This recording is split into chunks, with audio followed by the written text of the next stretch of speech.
Gatwick বিমানবন্দর থেকে মাত্র 1 মাইল দূরে সাসেক্সের ক্রাউলি শহরে একটি সাদা রঙের বিএমডব্লিউ গাড়ির পেছনের আসনে পাওয়া গেল একটি মৃতদেহ। স্থানীয়দের ভাষ্যমতে গাড়িটি গত বছরের অক্টোবর মাস থেকে ওই এলাকার একটি ইন্ডাস্ট্রিয়াল এস্টেটে পড়েছিল। ধুলায় ঢেকে যাওয়া গাড়িটি এতদিন ধরে যাদের চোখের সামনে ছিল তারা কেউ কল্পনাও করেননি ভেতরে এমন এক নিঃশব্দ মৃত্যু অপেক্ষা করে আছে।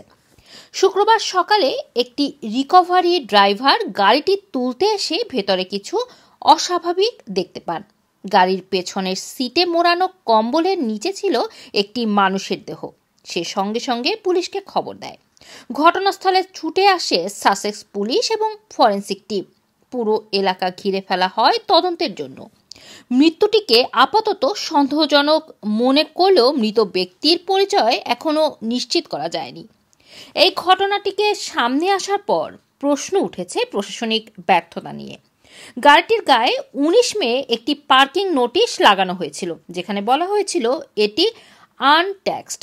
কাউন্সিল জানায় গাড়িটি যদি 1 সপ্তাহের মধ্যে সরানো না হয় তাহলে টেনে নেওয়া হবে। অথচ সরকারি ডাটাবেজ অনুযায়ী গাড়িটির ট্যাক্স বৈধ ছিল 2026 সালের জানুয়ারি পর্যন্ত, অর্থাৎ এমওটি ছিল নভেম্বর পর্যন্ত। সবচেয়ে বিস্ময়কর বিষয় হলো এই গাড়িটিকে বারবার টিকিট দেওয়া হলো, কেউ একবারও জানালা দিয়ে ভেতরে তাকায়নি। কেউ বুঝতেও পারেননি ভেতরে লুকিয়ে আছে এক নিস্তব্ধ লাশ।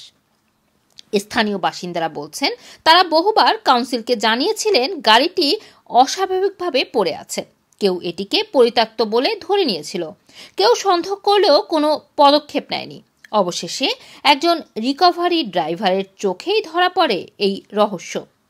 এমন এক এলাকায় যেখানে প্রতিদিন হাজার হাজার মানুষ চলাচল করে, সেখানে মাসের পর মাস ধরে লুকিয়েছিল এক অজানা মৃত্যুর গল্প।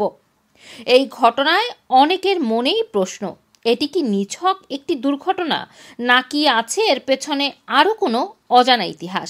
গাড়ির মালিককে, মৃত ব্যক্তিকে নিশ্চিতভাবে তার মৃত্যু হলো তা জানারও প্রশ্ন অনেকের। তবে যে বিষয়টি নিশ্চিত তা হলো এটি শুধুই এক ব্যক্তির মৃত্যু নয়, বরং একের পর এক প্রশাসনিক ব্যর্থতার লোমহর্ষক কাহিনী। রুমানা রাখি, রানা টিভি, লন্ডন।